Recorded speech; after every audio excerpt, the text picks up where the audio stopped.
अब्बू,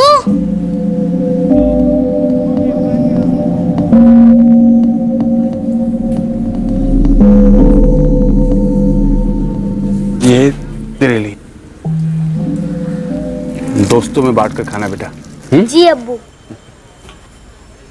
सुन बेटा, आगरा चलेगा मेरे साथ? अम्मी भी चलेगी? तू जिद करेगा तो उसको चलना ही पड़ेगा। तो करेगा ना जिद? मना लेगा ना अपनी अम्मी को आगरा चलने के लिए? ये मेरी जिद नहीं, गरिमा और मर्जी। और जिद तो आपने की थी, शराब ना छोड़ने की, मुझे तलाक देने की। कोई परवाह नहीं थी आपको अपनी बीवी और बच्चों की। मैं बदल गया हूं, शराब छोड़ दी है मैंने, नौकरी करता हूं, अब तुम तीनों को संभाल सकता हूं। और ये क्या है अमरीन, तुम यहां फैजल को मुझसे अलग रखती हो और मैं फरीदाबाद गया महर को देखने। तेरे अब्बू अम्मी ने मुझे एक बार मिलने तक नहीं दिया महर से। क्यों? लावारिसों की तरह छोड़कर चले गए थे आप हम तीनों को। वो तो गनीमत है कि अब्बू और अम्मी मेरा सहारा बने, और ये मेरी अजमत है कि तलाक के बाद भी मैं आपसे नान नफका नहीं मांगती। लौट आओ अमरीन। देखो यूसुफ, जिस जिंदगी को तुमने ठोकर मारी उसमें अचानक से उठकर ऐसे फिर से दाखिल नहीं हो सकते तुम।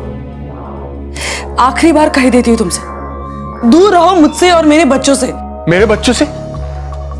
फैजल मेरा बच्चा नहीं है।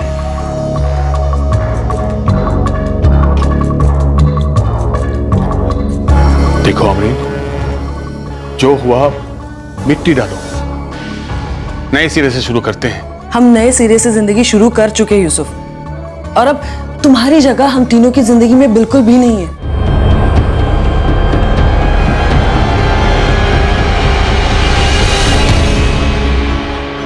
जो दर्द तुम दे रही हो ना मुझे अमरीन, कसम है तुम भी झेलोगी, टूट जाओगी तुम। हाँ हाँ, तुम्हारी वजह से कोई कम दर्द नहीं झेले मैंने।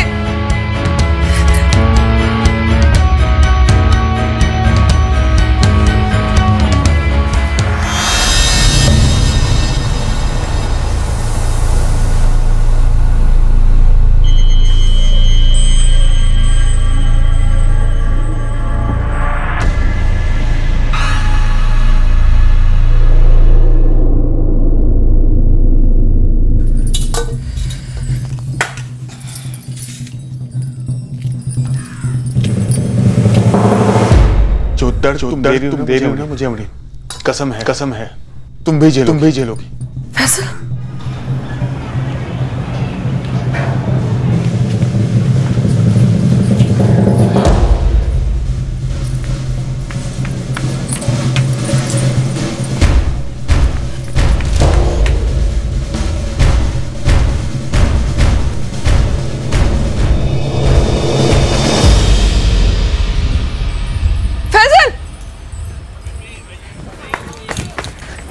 क्या हुआ अम्मी? घर चलो। अभी मेरे खेलने का टाइम है। कहा ना चलो घर चलो। लेकिन क्यों?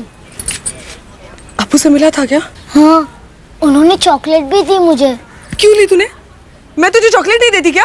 वो मेरे अब्बू है, आगरा जाने को बोल रहे थे। देखो फैसल, तुम्हारे अब्बू कुछ भी कहे, लेकिन तू उनके साथ नहीं जाएगा, समझ गया ना? मुझे अब्बू अच्छे लगते हैं, लेकिन मैं आपको छोड़कर कहीं नहीं जाऊंगा, आगरा भी नहीं अम्मी। अब मैं जाऊं खेलने? थोड़ी देर। चल।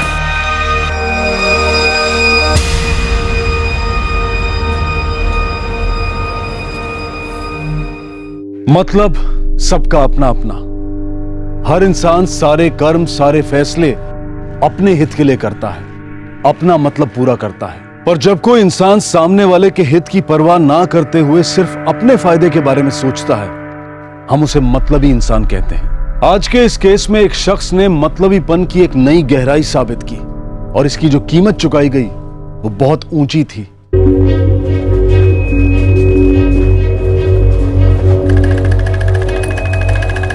खाने के बाद मैं खेलने जा रहा हूँ अम्मी। सब कुछ सोच कर ही घर आता है ना तू। हमारी टीचर कहती है कि हर चीज की प्लानिंग करो।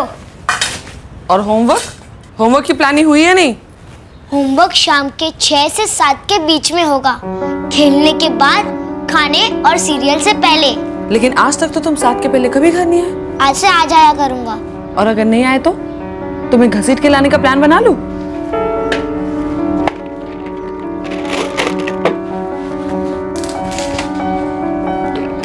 अब मैं जा रहा हूँ।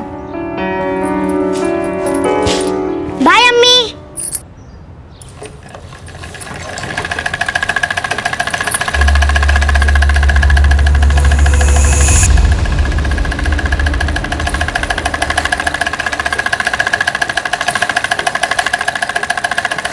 फैजल, फैजल।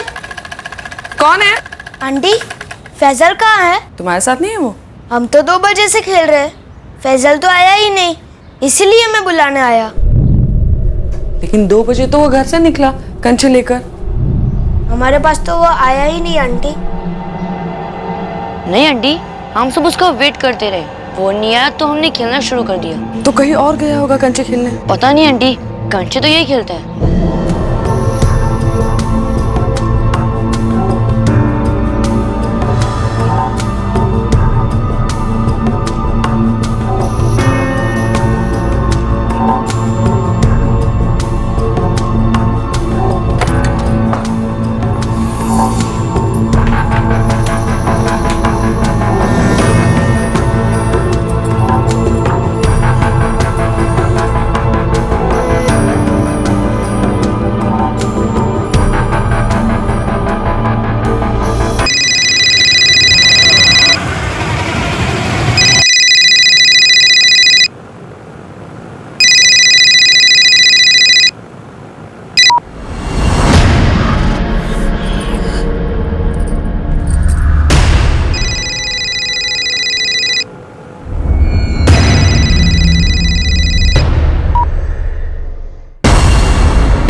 हाँ अमरीन बेटा बोलो। हेलो अम्मी, महर है क्या वहां पर? महर यहीं घर पर है। क्या हुआ बेटा, सब ठीक तो है ना? कुछ ठीक नहीं है अम्मी, ये यूसुफ अपनी हरकतों से बाज नहीं आने वाला। मैं आपको बाद में फोन करती हूँ। हेलो अमरीन, बात तो सुन। नानी जान, अम्मी का फोन था। हाँ बेटा, अम्मी थोड़ी देर बाद दोबारा फोन करेंगी। फातिमा आपा, जरा घर का ध्यान रखना, मैं भी आती हूँ।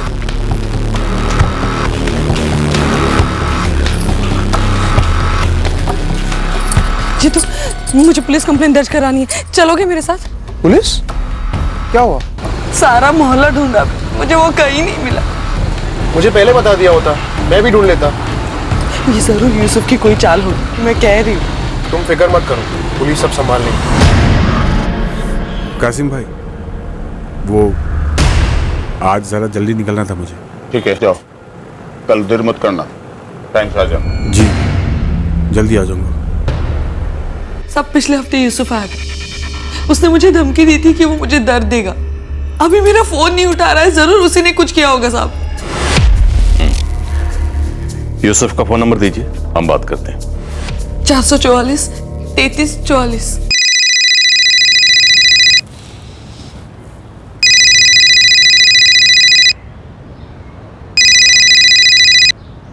हेलो, यूसुफ इलियासी। हाँ जी, बोल रहा हूँ। मैं नूरगंज पुलिस स्टेशन दिल्ली से सब इंस्पेक्टर नारंग बोल रहा हूँ। क्या बात है साहब? फैजल कहाँ है यूसुफ? मेरा बेटा फैजल? हाँ, वो तो अपनी अम्मी, मेरी बीवी अमरीन के साथ है दिल्ली में। यूसुफ, अमरीन हमारे सामने बैठी है, फैजल पूरे मोहल्ले में कहीं भी नहीं है। कहाँ ले गए फैजल को? तू यूसुफ, कहाँ है मेरा बच्चा? पगला गई हो क्या? तो मेरा फोन क्यों नहीं उठा रहा था तू? मेरी मर्जी, नहीं उठाना था तेरा फोन। यूसुफ, अमरीन का फोन क्यों नहीं उठा रहे थे तुम? साहब, मैं उसके सामने गिड़गिड़ाया कि वापस लौट आओ दोनों बच्चों के साथ, माफी मांगी है, शराब छोड़ी है। उसके बाद भी हर बार मेरी तौहीन की है उसने, तो नहीं हुआ मूड उससे बात करने का साहब। फैजल को तुम अपने साथ आगरा ले गए? अरे क्या साहब, मैं यहाँ आगरा से हिला ही नहीं। ये औरत बच्चे को संभाल नहीं पा रही है, और मेरे पे इल्जाम डाल रही है। राजेश सर, एक टीम लेकर आगरा जाओ और यूसुफ इलियासी को उठाकर लाओ। जी सर। साहब, यूसुफ पर बिल्कुल भी भरोसा नहीं कर सकते साहब। अमरीन जी, आप बेफिक्र रहिए। अगर आपका बेटा फैजल इस यूसुफ के पास है तो हम उसे बहुत जल्द आपके पास ले आएंगे। क्या नाम बताया आपने? सर जीतू चंदेल। आप पड़ोसी हैं इनके? जी नहीं, ये हमारे ही मकान में किराए पे रहती है। इन्हें घर पर लेके जाइए और हमारे फोन का इंतजार करिए।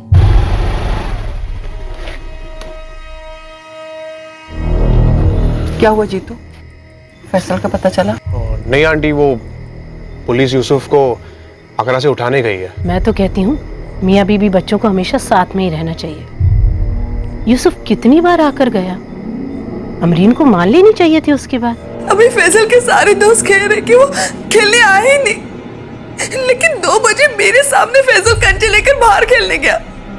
अभी जरूर यूसुफ ने कुछ किया है।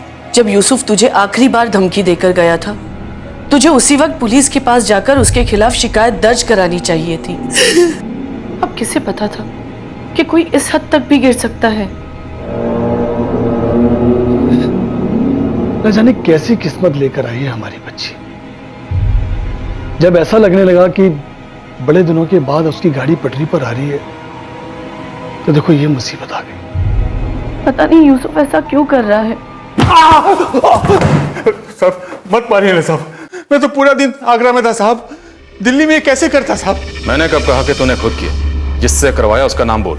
बोल, फैजल कहाँ है? फैजल मेरे लाख कहने पर मेरे साथ नहीं आता था साहब।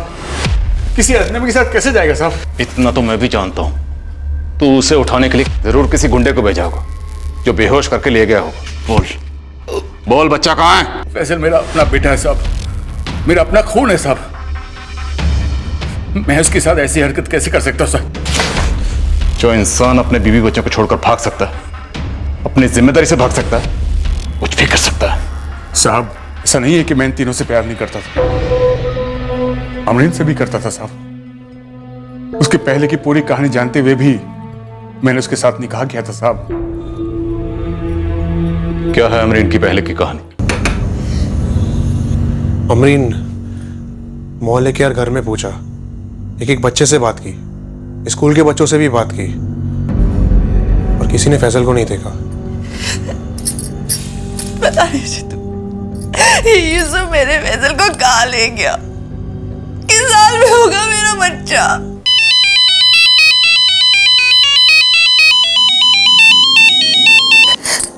हेलो अमरीन, यूसुफ इलियासी आपका दूसरा शौहर था? हाँ, ये मेरी दूसरी शादी थी साहब। लेकिन यूसुफ ने आपको बताया कि फैजल कहाँ है? यूसुफ सारा दिन दुकान पर था आगरा में, शाम तक। उसने जरूर अपने किसी गुंडे दोस्त को भेजा होगा साहब, मैं कह रही हूँ आपसे। आपका पहला शौहर मंसूर कुरैशी गोंडा किस्म का था। मंसूर ने फैजल को अगवा करवाया, लेकिन मंसूर ऐसा क्यों करेगा साहब? मंसूर का नंबर दीजिए। क्या बोले? मंसूर तुम्हारा पहला पति?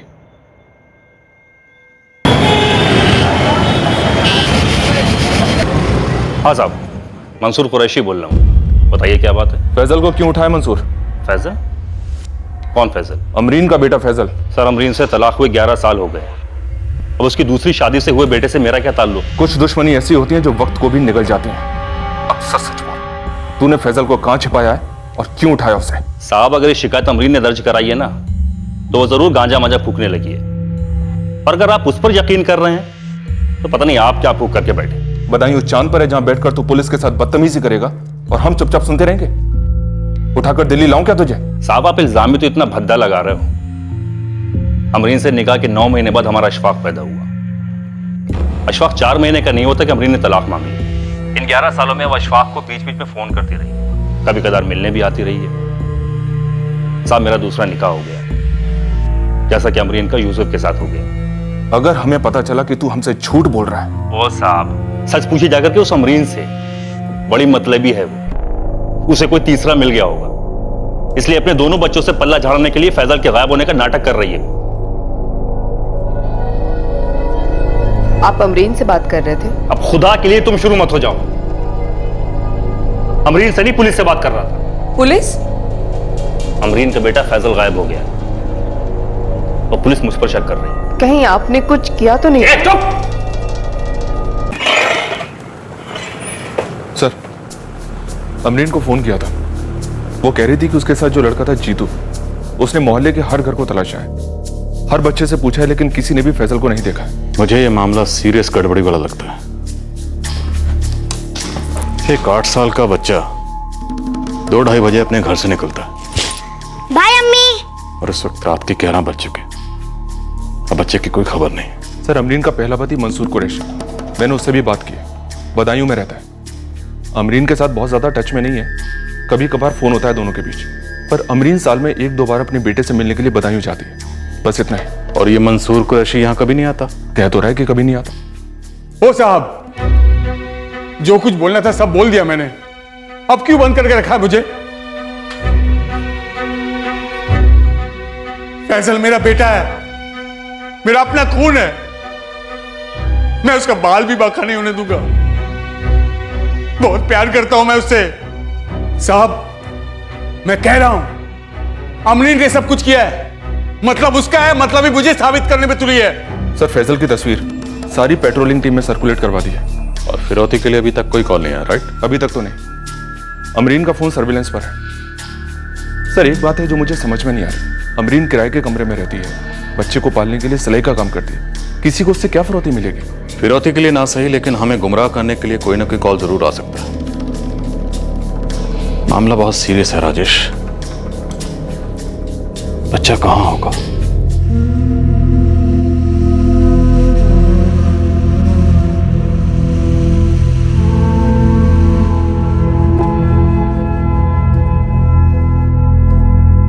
वो रात अमरीन की जिंदगी की सबसे लंबी रात थी जो उसने जाग कर बिताई अपने बच्चे की फिक्र में। यूसुफ भी रात भर एक लम्हा नहीं सो पाया। जिल्लत और गुस्से ने उसे घेर रखा था। उस पर उसी के बच्चे के अपहरण का शक किया जा रहा था। रात भर 8 वर्षीय फैजल की कोई खबर नहीं थी और सुबह की पहली किरण के साथ साथ जो खबर आई वो बदबू में लिपटी उसी डर को सच साबित कर रही थी जिसके बारे में कोई सोचना भी नहीं चाहता था।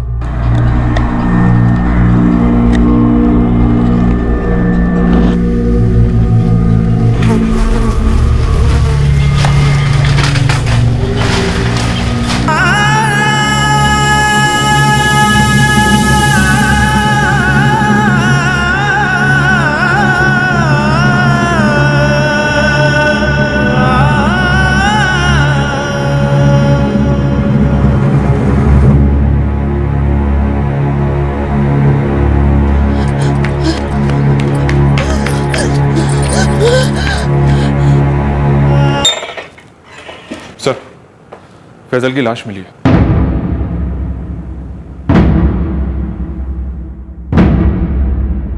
कहाँ? जहां से मोहल्ला शुरू होता है सर, वहीं एक कचरे का डंप है, उसी में। लाश को पोस्टमार्टम के लिए भेज दिया है। फैजल तो आया ही नहीं खेलने, इसीलिए मैं उसके घर गया उससे बुलाने। फिर उसकी मम्मी आई थी मैं पूछने। हमने ने तभी कहा कि फैजल आज आया ही नहीं खेलने। अगर फैजल तुम लोगों के साथ खेलने के लिए नहीं आया तो कहीं और गया होगा ना खेलने। कुछ पता है कहाँ गया था? कुछ दिन पहले उसके पापा आए थे यहाँ, तब फैजल कह रहा था कि बहुत जल्दी वो उसकी मम्मी के साथ उसके घर जाएगा, आगरा।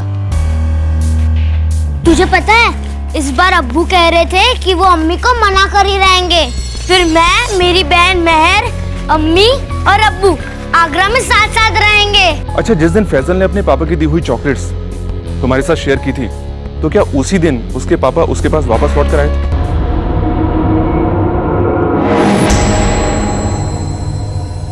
याद नहीं। नहीं, मुझे नहीं लगता वो वापस लौट कर आए थे।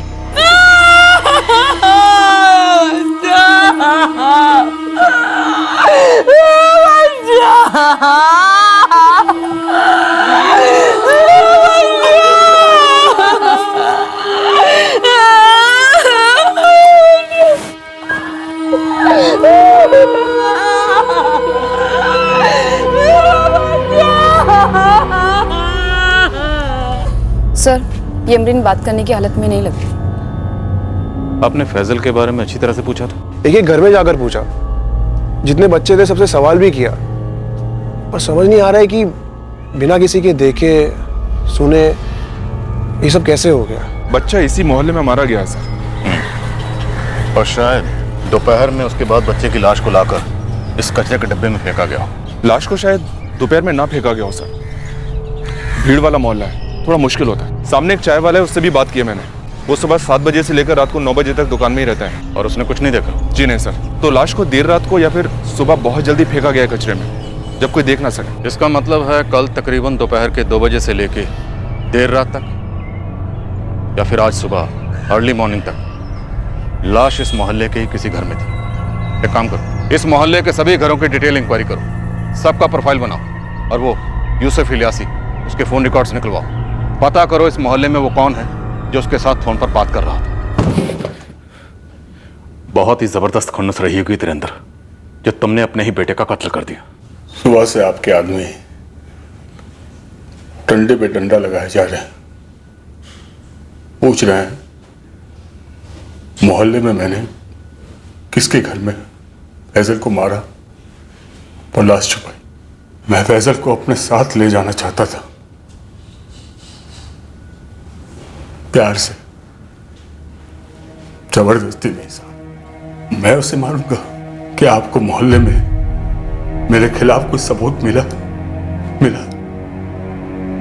साहब। मैं आपको सच बताता हूं, मेरा उस मोहल्ले में एक ही दोस्त था साहब,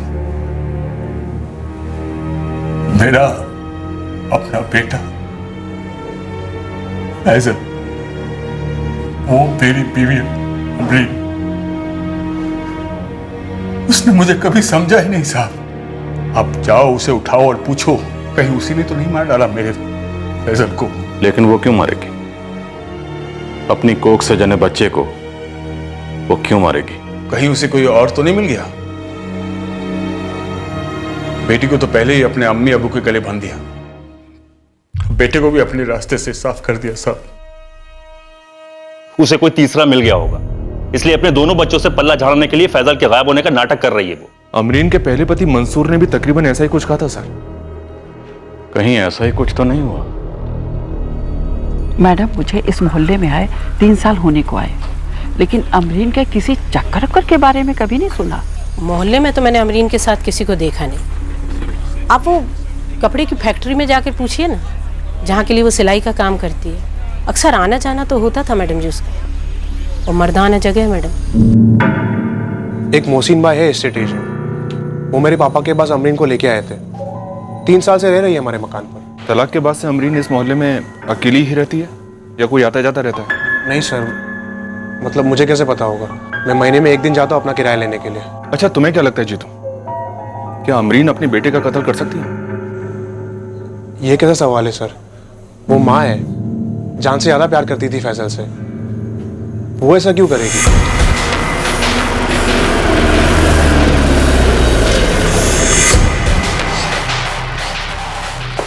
सर, मोहल्ले में काफी लोगों से पूछा पर कोई कुछ नहीं बता पा रहा। सर, मैं उस गारमेंट फैक्ट्री भी वही जहाँ पर अमरीन काम करती है, लेकिन वहाँ भी कुछ खास नहीं निकला। लगता है ये बच्चा फैजल इलियासी अपने घर से बाहर निकला ही नहीं।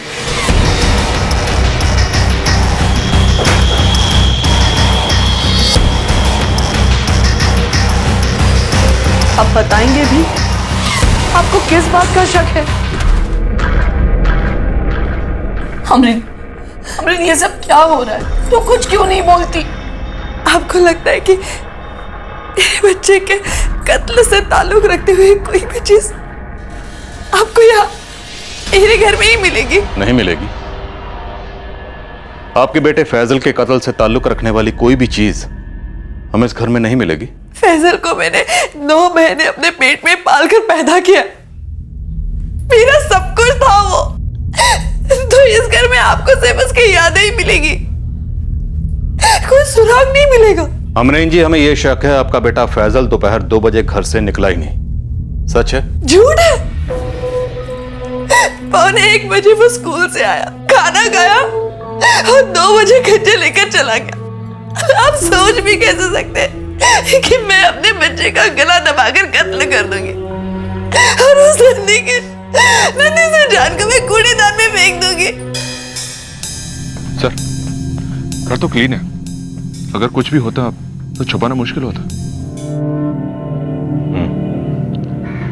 लाश रात भर मोहल्ले में थी, अगले दिन निकाली गई सुबह।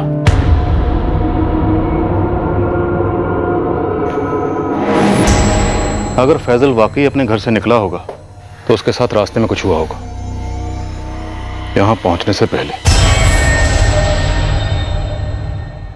8 साल का बच्चा इसी रास्ते पर चला आ रहा था और उसके साथ यहीं कुछ हुआ होगा और वो अपने दोस्तों के पास पहुंचा ही नहीं।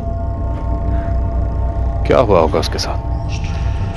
8 साल के मासूम बच्चे का इसी मोहल्ले में कहीं कत्ल हुआ और फिर उसकी लाश को इसी मोहल्ले के किसी घर में छुपा कर रखा गया देर रात तक, और अगले दिन सुबह सूरज निकलने से पहले उसकी लाश को बाहर निकाला गया होगा और कचरे के डिब्बे में फेंक दिया गया होगा।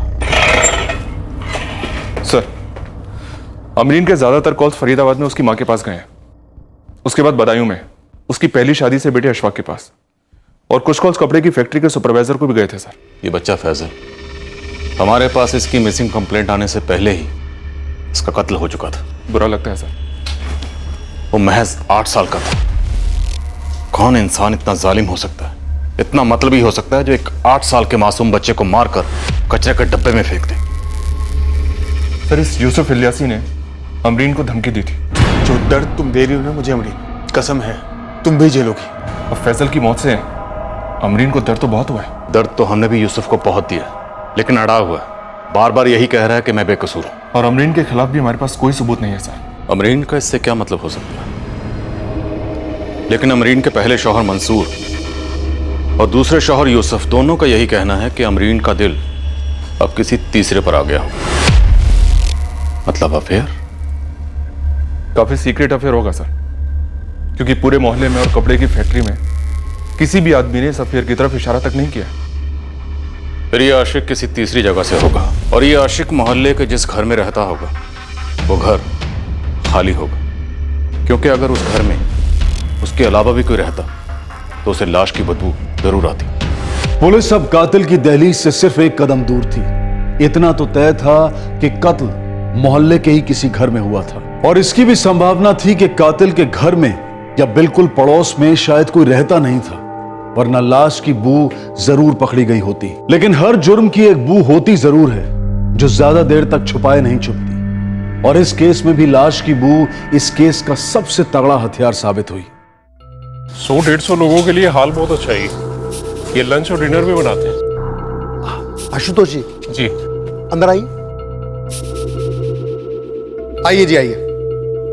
ये देखिए, पूरे 200 लोगों की कैपेसिटी है आशुतोष जी। आपने कहा था कि आपके पास कमरे भी हैं जहां पर लड़के और लड़की वाले अपनी सारी तैयारी कर सकते हैं। जी बिल्कुल, आइए दिखाता हूं।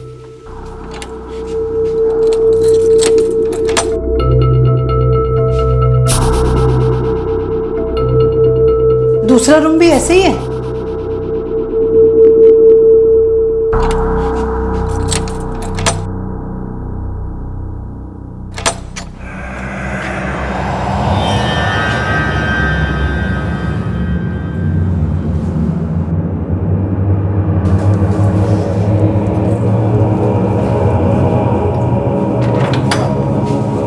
बाप रे, कैसी बदबू आ रही है। कोई नहीं जी, मैं अभी साफ करा देता हूँ। लगता है अंदर कोई चूहा मरा होगा। आप शाम तक लौट के आइए, मैं एकदम पूरा साफ करा दूंगा।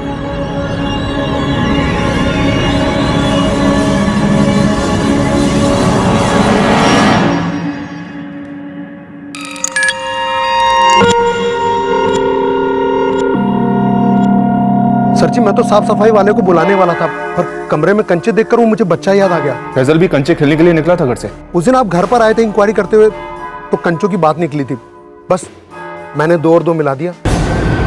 अब इसमें कोई शक नहीं कि कत्ल मोहल्ले में हुआ और इस हॉल के कमरे में हुआ। और सर, हॉल भी उसी गली में पड़ता है जहां से होता हुआ फैजल रोज कंचे खेलने के लिए जाता था।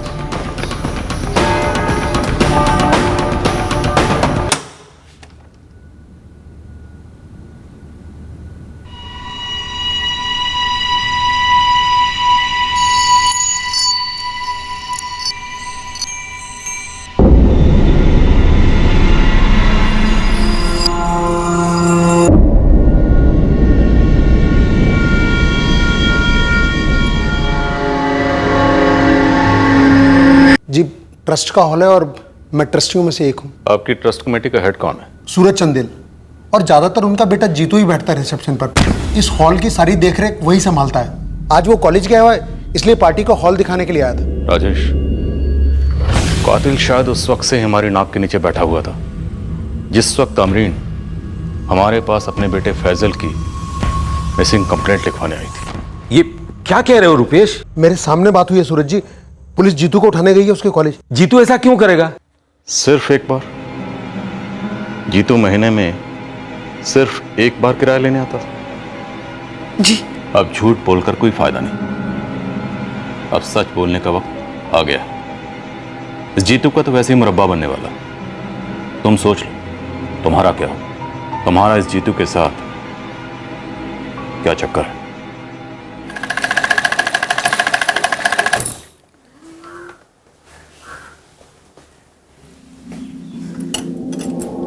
सोलह साल की थी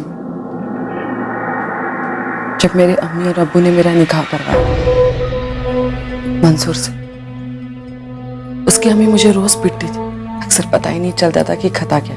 फिर अशफाक पैदा हुआ। अशफाक की दुनिया में आने के बाद मैं मंसूर को छोड़कर अपने अम्मी के पास चली गई। लोग ताने मारने लगे मुझे, कहने लगे कि मनहूस है, अपना शौहर नहीं संभलता। मेरा जीना मुश्किल कर दिया था फरीदाबाद। फिर मैं अपनी खाला के यहाँ आगरा रहने लगी।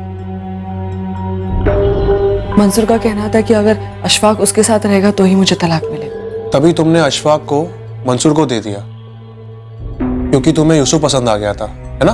हाँ, पहले 3 साल सब ठीक था। फैजल हुआ, मेहर हुई, उसके बाद यूसुफ ने शराब पीना शुरू कर दी। बहानों जैसे बोतल से शादी कर ली तो मैंने उसे तलाक दे दी। अमरीन, तुम मेहर को भी यही लेके आ जाओ ना, ये हर बारी फरीदाबाद जाने की जरूरत ही नहीं पड़ेगी। जीतू फैजल की परवरिश में ही मेरी हालत खराब हो जाती है। वो तो शुक्र है कि अम्मी और अब्बू है तो मेहर की देखभाल हो रही। लेकिन जब जब तुम मेहर को मिलने फरीदाबाद जाती हो या अशफाक को मिलने बदायूं, बहुत खाली खाली महसूस करता हूं मैं। अब क्या करें, मेरी जिंदगी वैसे भी बहुत खाली खाली और मजबूरियां भरी पड़ी है। जीतू एक तरीके का हमदर्द था, दोस्त था, आशिक भी था। हाँ था। मुझे उसका घर आना पसंद था, उसकी बातें पसंद थी, पर मैं जानता हूं तुम्हारी जिंदगी का पर क्या था। तुम्हारा पर था फैजल, ये तुम्हारे और जीतू के बीच की दीवार थी, रास्ते का कांटा था। ऐसा कुछ नहीं था साहब। जीतू और फैजल की बहुत अच्छी जमती थी, दोस्ती थी उनकी। इसलिए फैजल बेझिझक होकर जीतू के साथ चला गया। फैजल अपने घर से दोस्तों के साथ खेलने के लिए निकला था, लेकिन बीच रास्ते में ही उसे मौत मिल गई। बोल, तुमने फैजल को क्यों मारा? बोल। अब मैं जा रहा हूं। बाय अम्मी। बाय।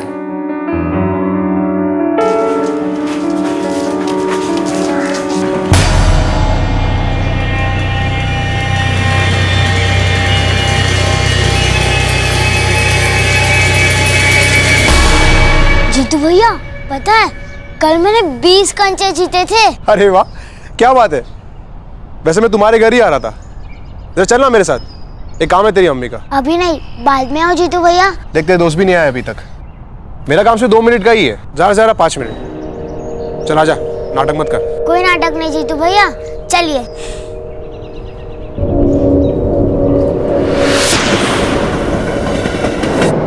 उसने तुझ पर भरोसा किया था। एक छोटे से बच्चे ने तुझे अपना दोस्त समझा था और तूने उसका मर्डर प्लान कर रखा था।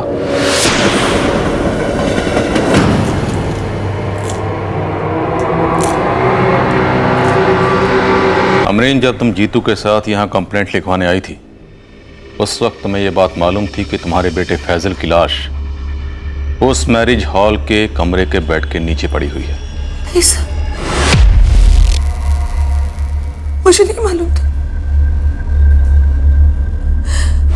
और मुझे यकीन नहीं हो रहा कि जीतू ये सब कर सकता है। जीतू नहीं फैजल का कत्ल किया और यही हकीकत। मैंने सुबह के 4 बजे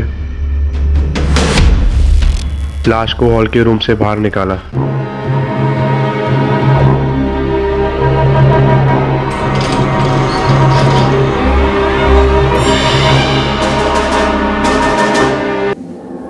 हाँ साहब, जीतू के साथ मेरे जिस्मानी संबंध थे। अकेली रहती थी, 2 शोहरों से तलाक हो चुका था। 28 साल की हूँ, मेरी भी जरूरतें हैं, लेकिन जीतू के साथ शादी करने के बारे में मैंने कभी नहीं सोचा था। ऐसा कोई इरादा नहीं था जिसके चलते मैं जीतू के साथ मिलकर अपने बच्चे को मारने की साजिश करूं। लेकिन जीतू को लगने लगा था कि तुम पर उसका हक है। डर गया था। उसे लगा कहीं फैजल की खातिर तुम उसे छोड़कर वापस अपने शौहर यूसुफ के पास न लौट जाओ। मुझे मालूम था कि यूसुफ को ज्यादा दिलचस्पी फैजल में थी। वो सिर्फ मेहर के लिए अमरीन से नहीं जुड़ता। मुझे लगा अगर फैजल रास्ते से हट जाएगा तो अमरीन मेहर को फरीदाबाद से यहां लाएगी और हमेशा के लिए यही रहेगी। क्या अमरीन भी तुम्हारे साथ इस कत्ल में शामिल थी? उसने ऐसे सोच भी कैसे लिया कि मेरे बच्चे को मारकर वो मुझे हासिल कर लेगा? मेरे बच्चे को मार डाला उसने। पागल है जीतू। पागल। और ये सभी खूनी अक्सर मासूम लोगों की लाशों पर बैठकर अपनी प्रेम कहानियां लिखते हैं, मासूम लोगों के खून की स्याही से।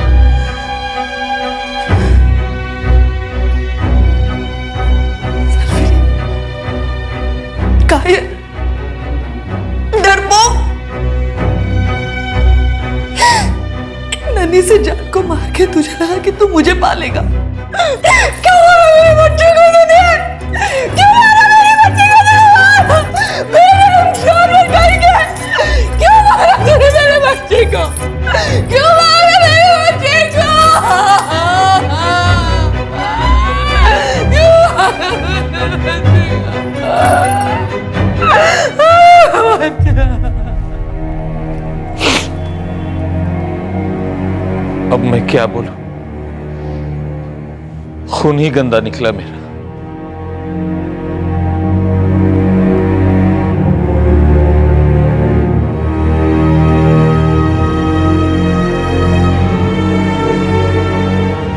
अमरीन, मुझे उन दिनों के लिए पछतावा है,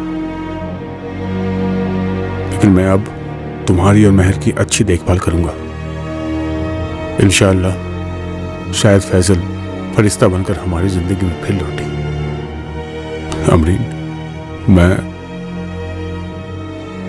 अब भी तुमसे बहुत प्यार करता हूं। मैं तुम्हारे साथ नहीं चलूंगी। मैं अम्मी के साथ फरीदाबाद जा रही हूँ। वहीं पर मेहर की परवरिश करूंगी। तुम्हें अगर मेहर से मिलना हो तो आ जाना, मैं तुम्हें नहीं रोकूंगी।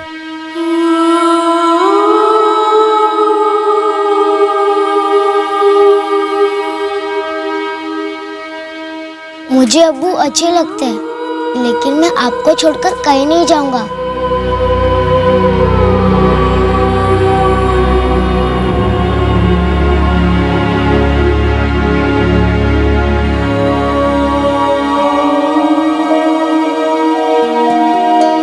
जीतू को आईपीसी की धारा 302 के तहत कत्ल के इल्जाम में गिरफ्तार किया गया है और साथ ही उस पर धारा 201 के तहत सबूत मिटाने के चार्जेस भी लगाए गए हैं। फिलहाल वो जुडिशियल कस्टडी में है और मुकदमा अभी अदालत में दाखिल हुआ ही है। बेटे की मौत ने अमरीन को तोड़ दिया और अब वो अपने माता पिता और अपनी बेटी मेहर के साथ अपने गांव में ही रहना चाहती है। फैजल का कत्ल करने में जीतू का बड़ा ही अजीब और विकृत मतलब था। जीतू द्वारा फैजल का कत्ल अमरीन को अपने पति के पास जाने से रोकने और उसकी बेटी को ननिहाल से अमरीन के पास वापस ले आने के मकसद से किया गया था। एक 21 साल के युवक के लिए यह बड़ा ही विचित्र मतलब था, एक बच्चे का मर्डर करने के लिए। मतलबी इंसान अक्सर यह भूल जाता है कि खुदगर्जी और स्वार्थी मतलब से उठाए गए कदम कभी अपनी मंजिल तक नहीं पहुंचते। ये सिर्फ मासूमों की जिंदगी में खलबली मचाते हैं और मतलबी इंसान को भी तबाह कर देते हैं। मुजरिम का जो भी मतलब हो, लेकिन कानून में रत्ती भर का मतलबी पना नहीं होता। कानून का सिर्फ एक ही मकसद होता है, गुनहगार को उसके गुनाह के मुताबिक सजा देना।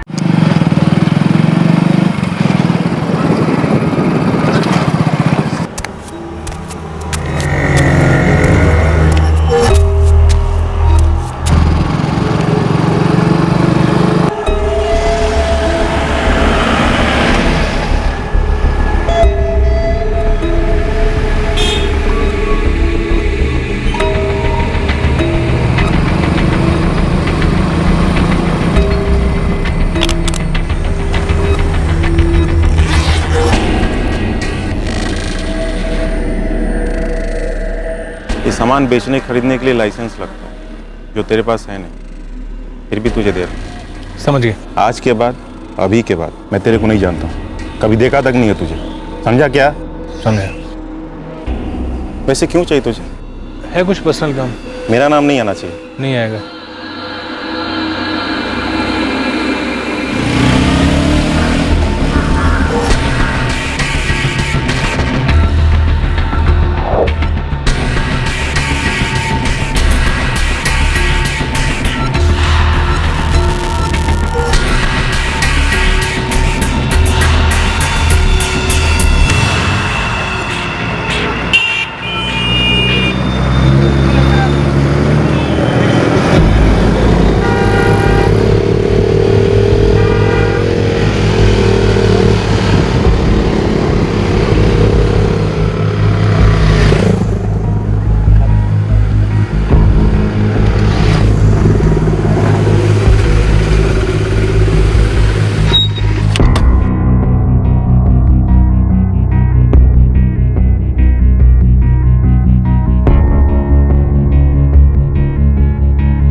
हाय।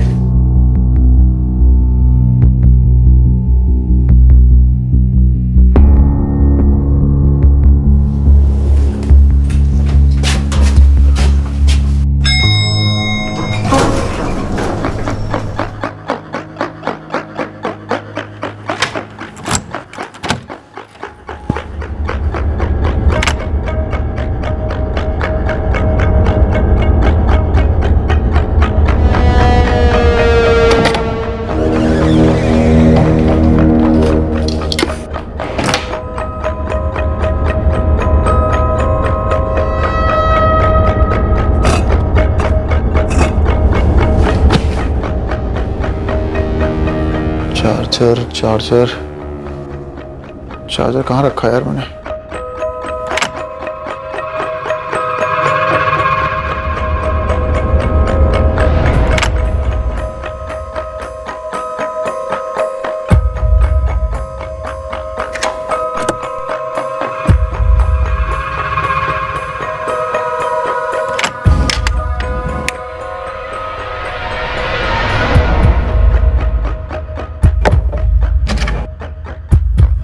तेरा मेरा फोन एक ब्रांड का है, इसलिए तुम मेरी एब्सेंस में मेरे रूम में घुसते हो और मेरा चार्जर चुरा लेते हो। कैसी बातें कर रहा है भाई?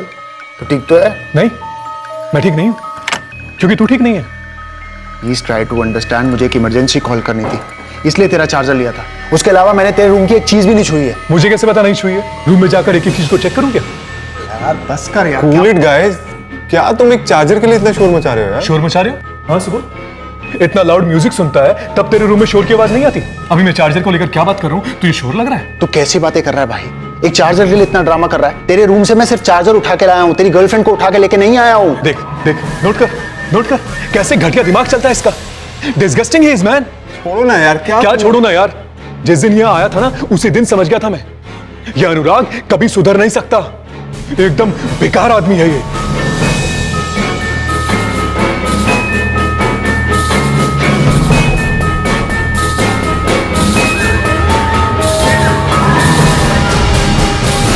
बड़े शहरों में नौजवान प्रोफेशनल्स का फ्लैट शेयर करना आम बात है। अब एक छत के नीचे होंगे तो नोकझोंक होना भी आम है, हर घर में होती है। इस चार्जर वाली घटना के कुछ ही समय बाद एक भयंकर हादसा हुआ उसी 3 बेडरूम के फ्लैट में। उस फ्लैट में कोई ऐसा था जो अपनी फितरत को, अपनी आदत को बदल नहीं सकता था। अंग्रेजी में इनकॉरिजिबल, हिंदी में सुधारतित।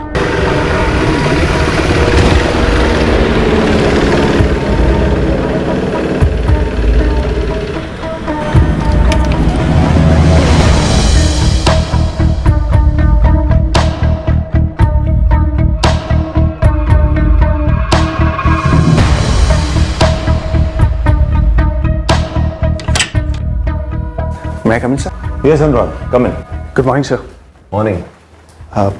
सर वो एक लीव के लिए मैंने एप्लीकेशन दी थी। ओ यस, 24 अगस्त की लीव एप्लीकेशन दी थी तुमने। जी सर, एक दिन के लिए, एंड 25 को मैं वापस ऑफिस ज्वाइन कर लूंगा। अनुराग, तुम हमारे बेस्ट वर्कर में से एक हो, तुम्हारे बिना काम पर फर्क पड़ेगा, इसलिए जस्ट फॉर 1 डे, ओके? मैं फोन पे सब कोऑर्डिनेट करता रहूंगा, एंड 25 को तो मैं वापस आ ही रहा हूँ।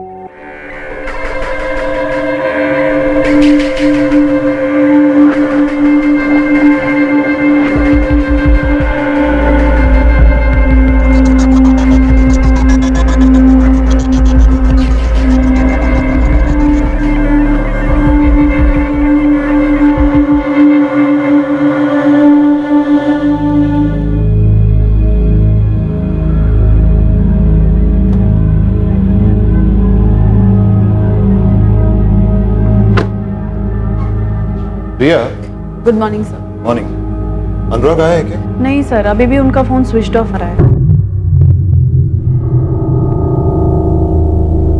The number you have called is currently switched off. Sir, कल भी अनुराग का फोन ट्राई किया, मैसेज भी किए, लेकिन कोई रिस्पांस नहीं आया। हरीश, अनुराग ऐसा नहीं है। उसने कहा था उसे सिर्फ 24 को ऑफ चाहिए। 25 को वो लौट आएगा। आज 26 है, ना तो वो ऑफिस आया, ना किसी को उसने इन्फॉर्म किया। सर, हमारे रिकॉर्ड्स में उसका घर का एड्रेस मेंशन है।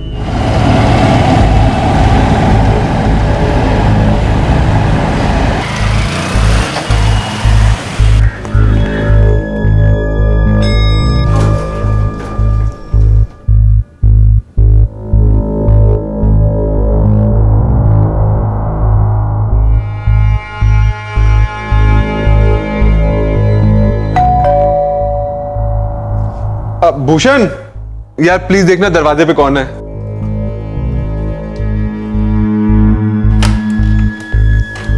यस, हेलो, अनुराग का कोलीग हूँ, होटल से आया हूँ।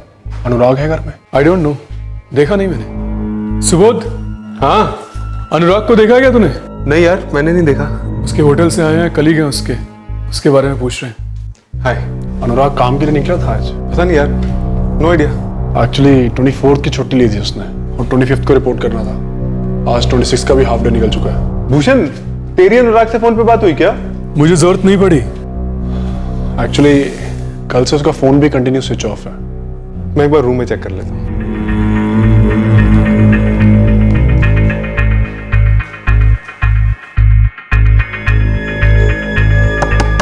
अनुराग, अनुराग, अनुराग अंदर हो क्या?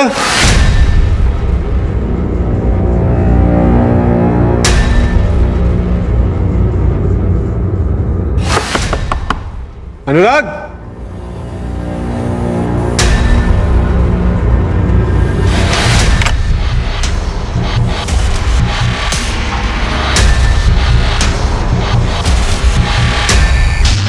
भूषण, भूषण, भूषण।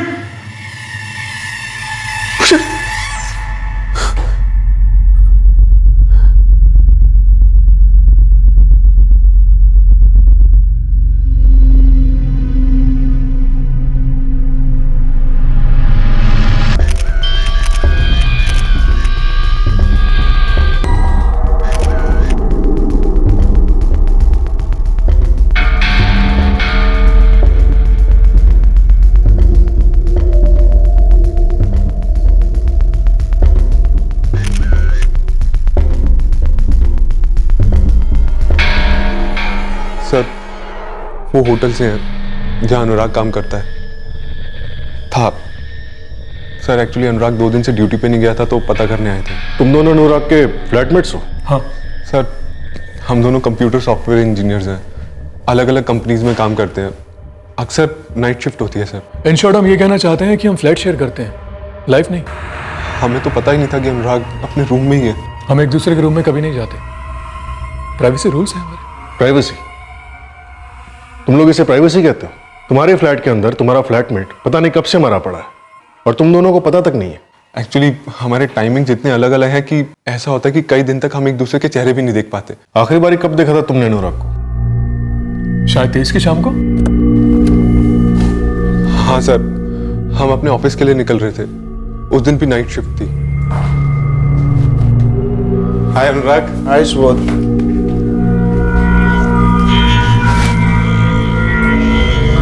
उस दिन के बाद से मैंने अनुराग को नहीं देखा। मैंने भी नहीं।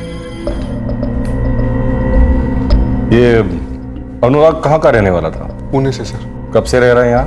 11 महीने से सर। सितंबर 2015 में मूव इन किया था वो फ्लैट में। हाय, अनुराग प्रधान। सुबोध चौधरी। भूषण शर्मा। हाय अनुराग। सुबोध, भूषण, जैसा मैंने कहा था ये खाली रूम अब अनुराग का होगा। अनुराग के पुणे का एड्रेस मैं नहीं जानता। सर मैं भी नहीं जानता, लेकिन हमारे लैंडलॉर्ड कैलाश जी आने वाले हैं, वो आपको एग्जैक्ट डिटेल्स दे देंगे सर। उसके फैमिली के बारे में कुछ जानते हो? फैमिली के बारे में तो नहीं सर, लेकिन अनुराग का एक छोटा भाई है तपन, पुणे में इंजीनियरिंग कर रहा था। 1-2 बार अनुराग ने तपन के बारे में मेंशन किया था। सर मुझे होटल जाना है, मैं जा सकता हूँ? जा सकते हो, लेकिन फोन ऑन रखना। जी सर। तुम दोनों का फ्लैटमेट 2 दिन से दिखाई नहीं दिया, फिर उसकी लाश मिलती है और आप दोनों को इसके बारे में कुछ भी नहीं पता। हम बार बार वही सेम बात क्यों दोहरा रहे हैं? हमने डिटेल में आपको अपना सारा रूटीन समझा दिया है। और क्या चाहते हैं? नाम क्या है तुम्हारा? भूषण। भूषण शर्मा। भूषण शर्मा। इस फ्लैट में एक मर्डर हुआ है। हम एक ही सवाल 1000 बार पूछेंगे और 1000 बार तुम्हें जवाब देना पड़ेगा। पूछिए, लेकिन हर बार मेरा यही जवाब होगा। खाने पीने का क्या इंतजाम है तुम्हारा? कोई मेड आती है? खाना पीना तो हम बाहर से ही करते हैं। हाँ, साफ सफाई के लिए मेड आती है। कितने बजे? सर एक्चुअली हमारे टाइमिंग्स इतने अलग अलग हैं कि हम कोऑर्डिनेट ही नहीं कर पाते थे, तो मेड सिर्फ अब संडे को ही आती है। कितने बजे आती है? 8 बजे आती है और 11 साढ़े 11 तक काम करके चली जाती है।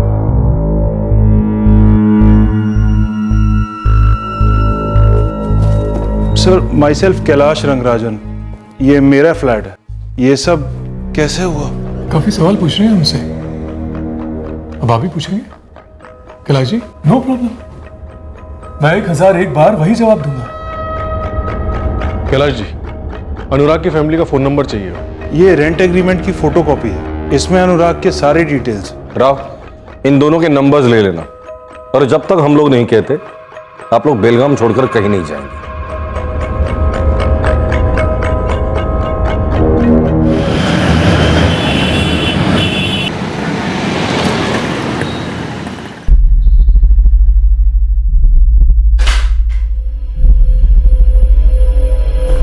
तपन, काय झालं रे?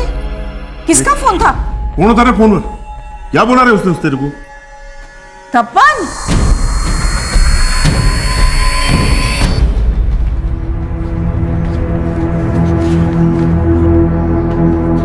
क्या है? हाँ, एक के बाद एक पेज खाली। साहब ये सोसाइटी वाले लिखते नहीं है। तुम्हारा काम है उनसे लिखवाना। गलती हो गई साहब। ये अनुराग जिसका मर्डर हुआ है, उसके यहाँ कौन आता जाता था?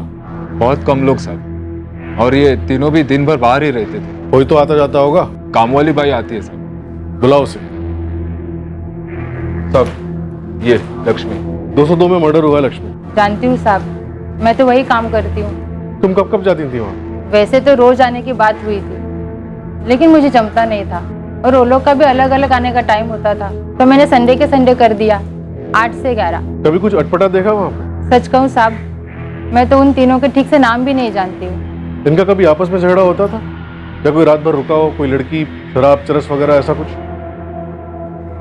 बियर पीते थे, लेकिन बाकी कुछ नहीं। ये मर्डर 48 घंटे पहले हुआ है इंस्पेक्टर। आज 26 तारीख है, मतलब 24 को ये मर्डर हुआ है। 24 को दोपहर या लेट इवनिंग के बीच कभी भी हो सकता है। डॉक्टर, क्या ये सुसाइड का केस हो सकता है? नहीं इंस्पेक्टर, विक्टिम ने सुसाइड कतई नहीं किया है।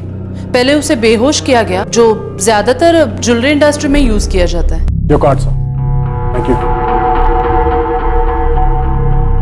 प्रिया, बड़े अजीब से फ्लैटमेट्स थे यार। 2 दिन हो गए अनुराग मारा पड़ा था और उन दोनों को पता ही नहीं था। मुझे तो लगता है कुछ गड़बड़ है। उनमें से एक था भूषण। ये तो कुछ ज्यादा ही अजीब था। पुलिस को एटीट्यूड दे रहा था, सोचो। हाँ हाँ ठीक है, तुम्हारे साहब ने कहा होगा तुम्हें जो भी। वो तुम्हारे साहब हैं, मेरे नहीं, समझे? मेरी यहाँ नौकरी चली जाएगी, कंपनसेशन देने वो आएंगे क्या? हाँ देखिए, हमें ऊपर से ऑर्डर है, आप बाहर नहीं जा सकते। अभी आपकी पूछताछ बाकी है। पूछताछ हद हो गई यार। बार बार वही सवाल दोहराए जा रहे हैं। उस स्पून पर और एक बियर की बोतल में केलाइट सल्फेट के ट्रेसेस मिले हैं। उस कमरे में और भी कोई था, क्योंकि हमें और भी बियर की बोतल्स मिली थी। बाकी 2 बॉटल्स क्लीन हैं। और वो 2 फ्लैटमेट्स को तो पता ही नहीं कि कमरे में मर्डर हुआ था। फिर ये इम्पॉसिबल है। क्या कहूं, मैं तो ब्लैंक फील कर रहा हूं। लेकिन हमें डिटेल्स चाहिए उमेश जी। अनुराग सिर्फ 27 साल का था और उसका कत्ल हो गया। सर, वो बहुत होनहार था।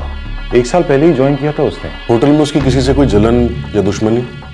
जी नहीं, कोई दुश्मनी नहीं थी। दुश्मनी नहीं थी तो प्यार, किसी लड़की का चक्कर? नहीं सर, वो सिर्फ काम और काम ही करता था। 24 अगस्त को अनुराग ने छुट्टी ली थी ना?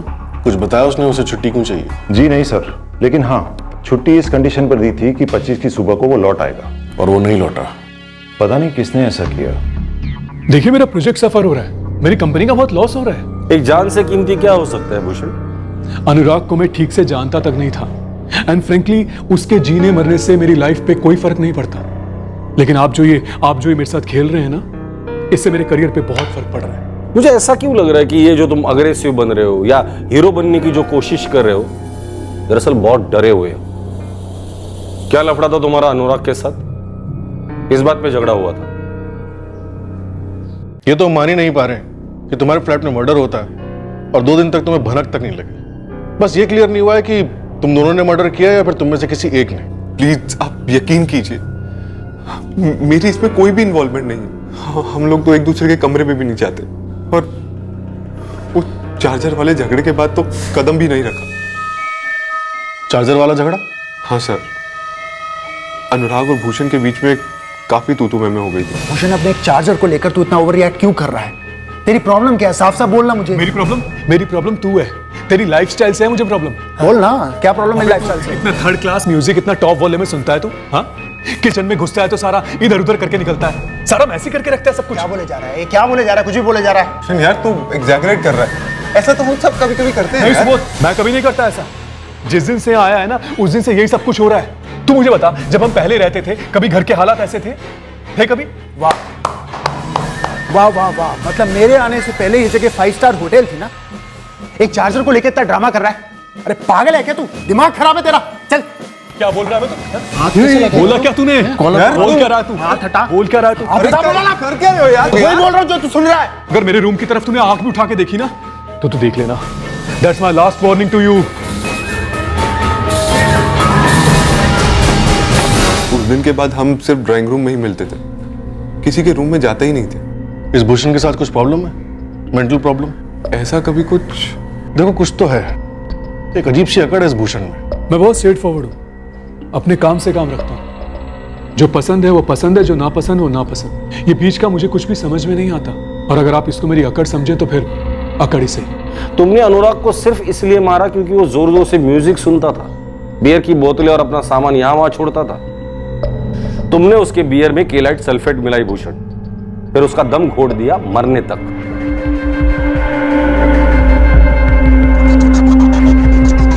बियर में केलाइट सल्फेट मिलाई मैंने?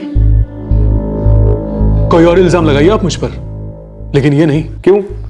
ये क्यों नहीं? क्योंकि पहली बात, मैं शराब नहीं पीता। दूसरी बात, मैं अनुराग को कभी पसंद नहीं करता था। मैंने कभी लाइफ में उसके साथ एक कप चाय तक नहीं पी है। उसके रूम में जाकर बियर क्या पीऊंगा? क्यों नहीं पसंद करते थे उससे? सुधारती समझते हैं ना? समझाओ। इनकॉरेजेबल। जिस तरह कुत्ते की पूंछ कभी सीधी नहीं हो सकती, ठीक उसी तरह सुधारती नियत का आदमी कभी नहीं बदल सकता।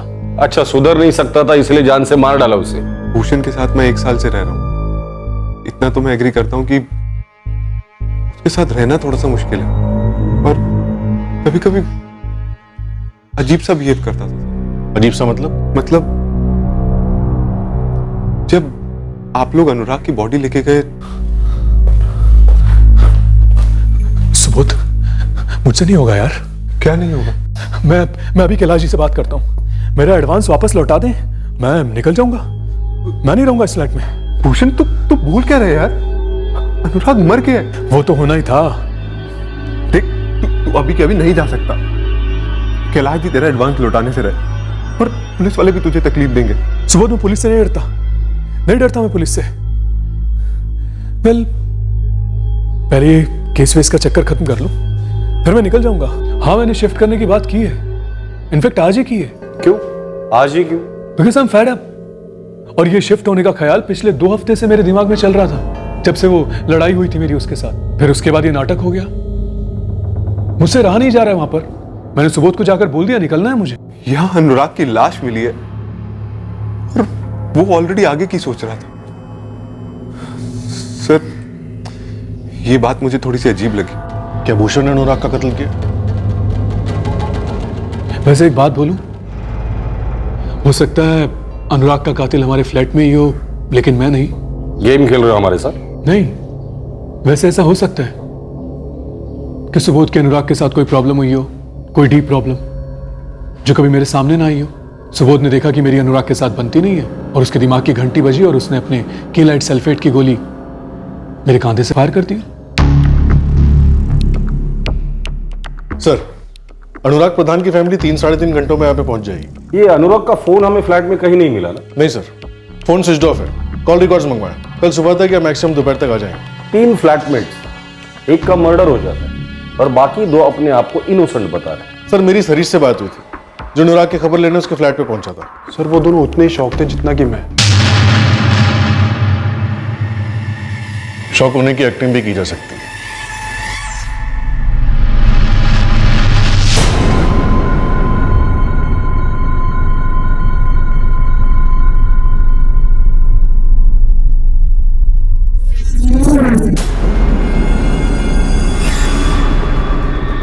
सर, मैं कोई साइकोलॉजिस्ट तो हूं नहीं, मुझे तो सच में ही शौक लग रहे थे। दोनों? हाँ दोनों, लेकिन क्या? उनमें से एक था भूषण शर्मा, वो मुझे कुछ बदतमीज टाइप का लगा। सर, समझ में नहीं आ रहा कि भूषण और सुबोध को पता था कि लाश वहां है, या फिर दोनों में से एक को पता था, या फिर शायद दोनों में से किसी को भी नहीं। इस वक्त हमारा मेन सस्पेक्ट भूषण है। मेरे दिमाग में कुछ और चल रहा है। केलाइट सल्फेट। हाँ, वो लो क्वालिटी वाला जिससे अनुराग बेहोश हुआ था। सवाल ये है राव, ये केलाइट सल्फेट उसके बियर में मिलाया कैसे? सामने तो मिला नहीं सकते। You see this red bike? ये मेरी पहली बाइक थी, पुणे में ली थी मैंने ये बाइक। मेरे जितने भी फ्रेंड्स थे ना, इस बाइक को लेकर मुझसे जेलस फील करते थे। एक और चीज नोटिस की मैंने अनुराग के कमरे में। Bike sir? करेक्ट। हर जगह फोटोज, मिनिएचर्स। इतना कमिटेड बाइक लवर था ये अनुराग, तो इसकी खुद की भी तो बाइक होगी।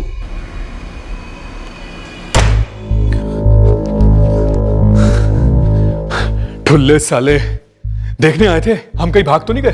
भूषण धीरे यार, तू डरा क्यों रहा है मुझे? तू सच में डरता है मुझसे? हाँ, इसलिए मेरे पीठ पीछे तू पुलिस को बोलने गया था मैं साइको हूं, मेरे अनुराग के साथ झगड़ा हुआ था। तो क्या हुआ नहीं था? देख सुबोध, जितनी तेरी हालत खराब है ना, उतनी मेरी भी है। आ गए साले चील कौए फिर से मंडराने के लिए। अनुराग के पास बाइक थी? हाँ थी सर। इस वक्त कहां है?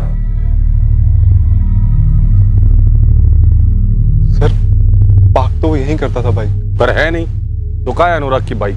अब है ही नहीं तो फिर हम कैसे बता सकते हैं कहां है? हमें क्या मालूम होगा? करेक्ट। जब बाइक का ओनर 2 दिन से तुम्हारे बगल वाले कमरे में मरा पड़ा हुआ था, ये तुम्हें मालूम नहीं, तो उसकी बाइक है नहीं है तुम्हें कैसे मालूम होगा? देखिए, आप कुछ ज्यादा इशारे नहीं कर रहे हैं हमारी तरफ। अभी तो सिर्फ इशारे कर रहा हूं। अगर एक भी सबूत मिला ना तुम दोनों के खिलाफ या दोनों में से किसी एक के खिलाफ, तो इशारे नहीं होंगे, सीधा शिकार होगा। 23, 24 और 25 अगस्त, इन 3 दिनों की 1-1 घंटे की डिटेल रिपोर्ट तुम दोनों से चाहिए, लिख कर मुझे अभी। अरे लेकिन सब शराब बहुत हो गया तेरा, लिखने के लिए बोला है तो लिख। राव, ये दोनों जो भी लिख कर देंगे उस हर एक चीज को क्रॉस वेरीफाई कर लेना बारीकी से।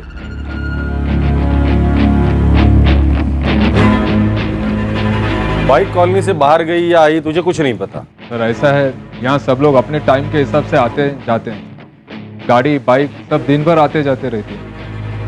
अलग से कुछ देखा नहीं सर। तो तेरे यहाँ रहने ना रहने से भी कुछ फर्क नहीं पड़ता, फिर तू यहाँ है क्यों?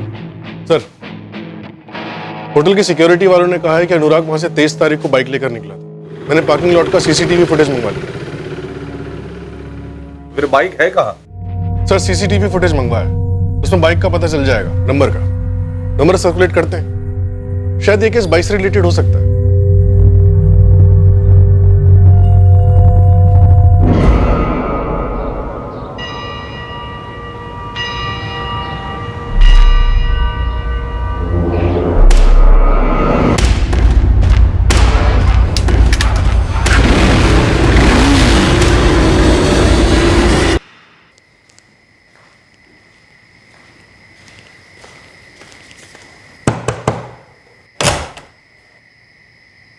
सुबोध, हाँ डिनर ऑर्डर कर रहा हूँ, तेरे को कुछ चाहिए क्या?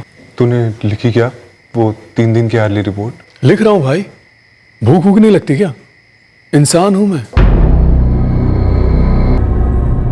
बाइक का रजिस्ट्रेशन नंबर है KA17586X और बाइक का मॉडल है मोटो R400। शहर के सभी इलाके के सीसीटीवी फुटेज चेक करो इस बाइक के लिए। 24, 25 और आज 26 अगस्त को इस बाइक की मूवमेंट जरूर हुई होगी। अरे दोस्त, जो कि फटफटी नहीं है, मोटो R400 है, 400 सीसी की बाइक, 50 bhp। सेकेंड हैंड हुई तो क्या हुआ, टिप टॉप कंडीशन में है, कम से कम 1 लाख रुपए बनता है। मैंने खुद चला कर देखी है, मक्खन है, एकदम मक्खन। तो आई बाबा पूरी तरीके से टूट चुके हैं सर। तपन, मैं समझ सकता हूँ। भैया यहाँ पर 1 साल पहले आए थे, उनकी किसी से कोई प्रॉब्लम नहीं थी सर, फिर भी किसी ने मार डाला उनको। क्यों सर? देखो तपन, हम सबकी एक प्राइवेट लाइफ होती है जो कभी कभी इतनी प्राइवेट हो जाती है कि कुछ बातें हम हमारे फैमिली फ्रेंड्स के साथ शेयर नहीं करते।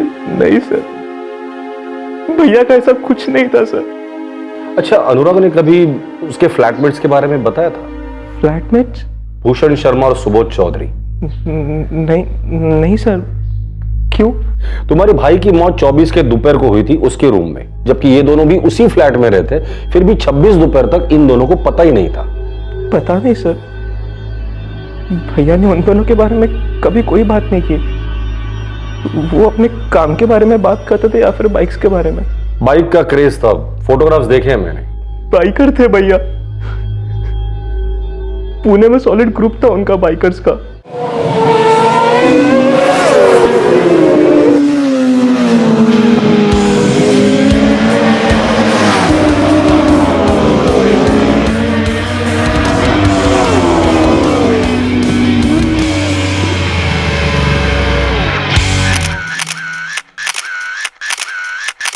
पुणे में जो बाइक थी वो जान थी उनकी। यहाँ आने से पहले उन्होंने वो बाइक बेच दी सर। फिर यहाँ जो बाइक है वो मोटो R400? सर, वो बाइक उन्होंने यहाँ खरीदी, बेलगाम में, सेकेंड हैंड। भैया वो बाइक भी बेचकर एक नई बाइक लेने वाले थे। तपन यार, ये रेडीमेड बाइक से मैं बोर हो गया हूँ। इस बार मैं क्या सोच रहा हूँ कि 550 सीसी की एक कस्टम मेड बाइक बनवाऊं। तो ले लो ना भैया, अभी तो फाइनेंस का भी इश्यू नहीं है। हाँ यार, वो तो है, बट एज यू नो कि कस्टम मेड बाइक्स का कोई बजट नहीं होता यार, बहुत महंगी होती है। अरे भैया देखो, एक लाइफ मिली है तो ये ख्वाहिश भी पूरी कर लो। वैसे आपके पास जो बाइक है उसका भी तो अच्छा प्राइस मिल रहा होगा ना? हाँ यार, मिलनी तो चाहिए। बहुत प्यार से संभाल के रखा है इस बाइक को। वैसे फ्रेंच स्क्वायर है ना, वहाँ पे एक बाइकर्स के ग्रुप पे भी मैंने पोस्ट किया है। 1.5 लाख का प्राइस कोट किया मैंने वहाँ पर। अनुराग की बाइक हमें मिली नहीं। क्या 24 अगस्त को अनुराग ने अपनी बाइक बेच दी थी? पता नहीं sir. Sir, traffic department red alert पर है। बाइक का सीसीटीवी फुटेज उनके हेड ऑफिस पहुंच गया। अगले दिन ही इस रहस्यमय केस का हल होने वाला था। तहकीकात करने वाले और पीड़ित की फैमिली सभी चौंक जाने वाले थे ये जानकर कि गुनहगार कौन था।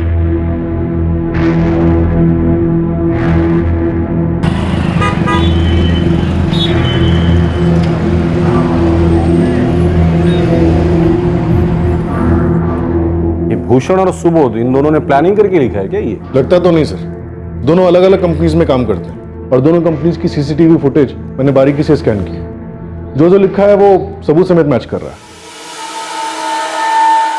सर, सुबोध की गर्लफ्रेंड जयश्री उसी सोसाइटी में रहती है। ऑफिस से लौटने के बाद सुबोध उसी के साथ था दोनों दिन, उसी के फ्लैट पर। मैंने बैग चेक किया। ये गर्लफ्रेंड वाला एंगल हो सकता है क्या? लगता तो नहीं सर, मैंने सुबोध की सारी एक्टिविटी बैग चेक करी है, सभी फिट बैठे हैं। फिर भी राव, ये बात मुझे हजम नहीं हो रही है। 2 दिन से लाश फ्लैट में पड़ी थी, ये लोग रात को आए, सोए, दूसरे दिन उठ के ऑफिस चले गए, फिर रात को उसी फ्लैट में आकर सोए और इन दोनों को पता ही नहीं चला कि फ्लैट में लाश है। ये क्या रहस्य है? सर, मैंने सुबोध और भूषण के कॉल रिकॉर्ड्स मंगवाए और अनुराग के मिसिंग फोन के भी। आधे घंटे में आते ही होंगे। देखते हैं कॉल रिकॉर्ड से क्या मिलता है, शायद इस रहस्य को सुलझाने में हमारी मदद ही कर दे।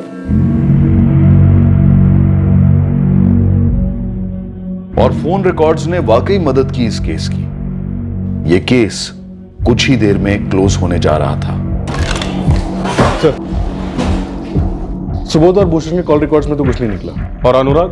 सर, अनुराग के पिछले 1 हफ्ते से एक नंबर पे कांस्टेंट बात हो रही थी, 4447898871। किसका नंबर है ये? किसी देवनाथ रायकर का है सर। 24 को अनुराग की उससे बात हुई और 24 को देवनाथ के सेलफोन की लोकेशन अनुराग की सोसाइटी थी जहां वो रहता था और उसका कत्ल हुआ।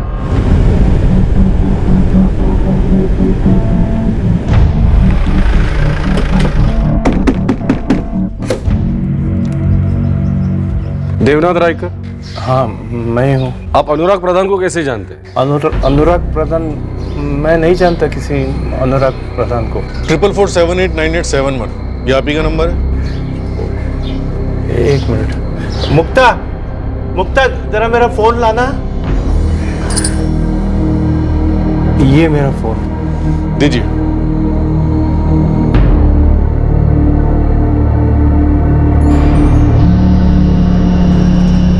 सर, ये तो कोई दूसरा नंबर है।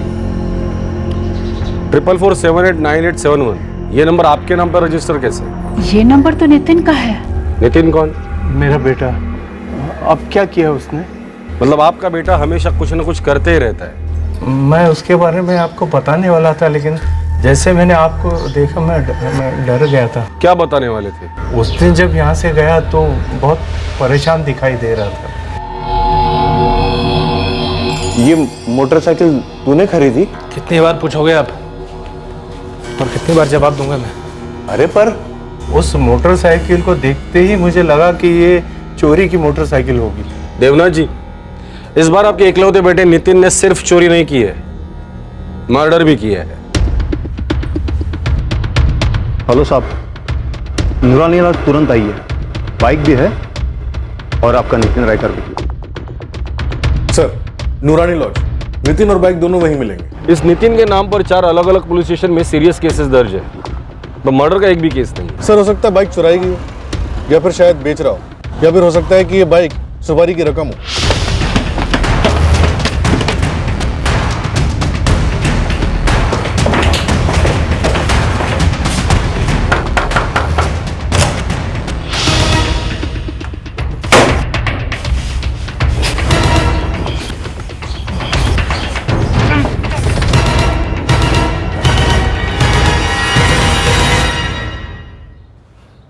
अपनी मेहनत की कमाई इस तरह से छोड़कर नहीं भागते नितिन।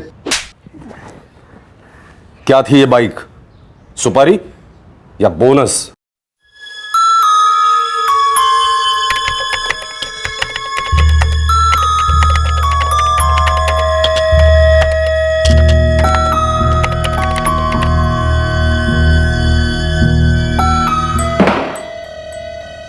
चल शुरू से शुरू कर अपनी कहानी। केलाइट सल्फेट कहां से मिला तुझे? अनुराग तक क्यों पहुंचा था और कैसे पहुंचा था? सर, वो फ्रेंड स्क्वायर पर नए नए ऐड आते रहते हैं, वहीं पर पेरी बाइकर्स क्लब का ऐड आया था तो ज्वाइन कर लिया सर मैंने। सर, वहीं पर ये अनुराग ने ऐड डाली थी अपने बाइक बेचने की ऑनलाइन।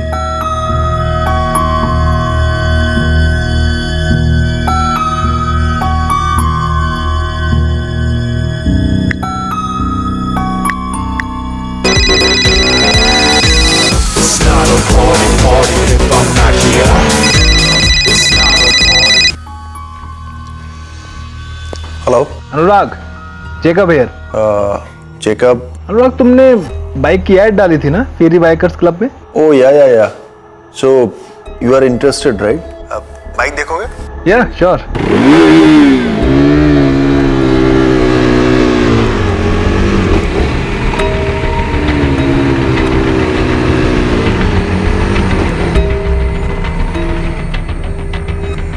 सो कैसी लगी bike? Isn't she a beauty? Fantastic. Bike चुराने का प्लान था सर, पर सोचा कि अगर टेस्ट राइड पर गया और वहीं से भाग गया तो पकड़ा जाऊंगा। उसको चेहरा याद रहता ना सर। बाइक की चोरी से बचने के लिए तूने उसका मर्डर कर दिया। वाह। केलाइट सल्फेट कहां से मिला तुझे? सप्लायर का नाम नहीं मालूम सर। कोई बात नहीं, हमारे पास एक दवा है जो पीने के बाद तुझे सप्लायर तो क्या, उसके नानी का भी नाम याद आ जाएगा।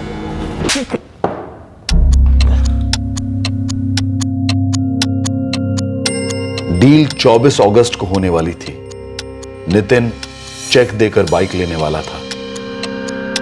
24 को ऑफ लेने का कारण यह हुआ होगा कि पुरानी बाइक बेचने के बाद अनुराग अपनी dream custom made bike company में जाने वाला था।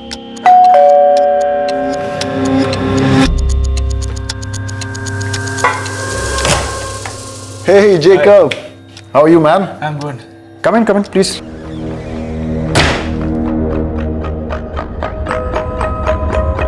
क्या बात है, टोटल बाइकर? हाँ यार, the only love of my life. लेगा? Cheers man. You know, जो कि एक बाइक में है ना यार, वो ना ये बियर दे सकती है और ना कोई लड़की। इनफैक्ट नहीं, अब हंसने की बात नहीं है भाई। इनफैक्ट दुनिया में कोई भी चीज ये किक नहीं दे सकती, है ना? You see that red bike भाई, this was my first bike. Pune में ली थी मैंने ये बाइक। अरे जितने भी फ्रेंड्स थे ना, इस बाइक को लेकर मुझसे जेलस फील करते थे सब लोग। And you know the best part, मैंने इस बाइक को एक नाम भी दे रखा था। नाम रखा था इसका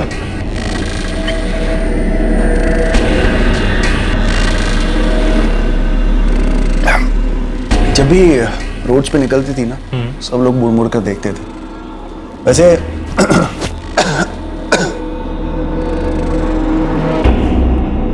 यू नो कि मैं बाइक को थोड़ा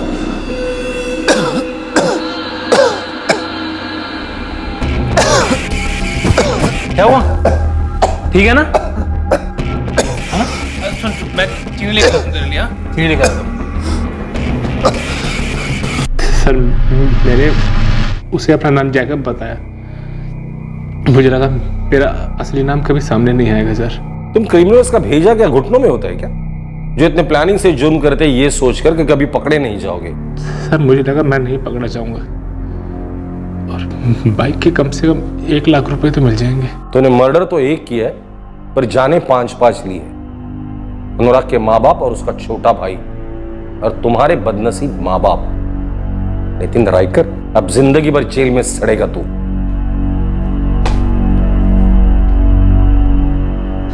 सर, इस नितिन रायकर की सारी हिस्ट्री निकाली मैंने। माँ बाप ने खून पसीने की कमाई से इसको इंजीनियरिंग करवाई थी। पढ़ा लिखा क्रिमिनल सबसे खतरनाक होता है। ये पहला मर्डर है इसका? हाँ सर, इससे पहले चोरी और लूटपाट के केसेस हैं इस पे। तगड़ा चार्जशीट बनाना इसके खिलाफ। सर, कोर्ट ऑलरेडी से एक मौका दे चुकी। इसने अंडरटेकिंग दी थी कि और जुर्म नहीं करेगा, और कोर्ट ने इसकी सजा भी कम कर दी थी, लेकिन ये सुधरने वाला नहीं लगता। उस भूषण ने सही कहा था, सुधारतित जिसे कभी सुधारा नहीं जा सकता। सुबोध और भूषण हिल गए थे ये जानकर कि क्या हुआ था और कैसे हुआ था। नितिन इस वक्त न्यायिक हिरासत में है। अनुराग प्रधान अपने बाइक्स के प्रेम में इतना खो गया था कि वो ये समझ बैठा कि जो उसकी बाइक खरीदने आ रहा है वो भी बाइक प्रेमी है, जो कि गलत था। और इस गलती की कीमत साबित हुई अनुराग की जिंदगी। इंजीनियरिंग ग्रेजुएट नितिन रायकर इस केस में चोरियों से मर्डर में ग्रेजुएट हुआ था। उसके माँ बाप की फिक्र और पहले के एक जज द्वारा दिखाई गई नरमी का उस पर रत्ती भर भी फर्क नहीं पड़ा। क्या किया जाए ऐसे क्रिमिनल्स का? हमारा कानून ज्यादा तवज्जो देता है पीड़ित को न्याय दिलाने में और यह अनुमान लगाकर चलने में कि सजा इंसान को सुधारने के लिए दी जाती है। लेकिन जरूरत है कि कानून, प्रशासन और जनता इस विषय पर दोबारा विचार करें और ऐसे क्रिमिनल्स के लिए एक सख्त नजरिया अपनाने की गुंजाइश रखें। अब मैं अनूप सोनी आपसे विदा लेता हूं। फिर मुलाकात होगी कल रात सीआईडी के एपिसोड के बाद एक और चौंका देने वाले केस के साथ। तब तक सुरक्षित रहें, सतर्क रहकर एक अच्छे नागरिक का फर्ज अदा करें और देखते रहें क्राइम पेट्रोल सतर्क। सबक एक को, सीख हम सबको। जय हिंद। इस तरह के और भी एपिसोड देखने के लिए हमारे चैनल को सब्सक्राइब करें और बेल आइकन दबाना ना भूलें।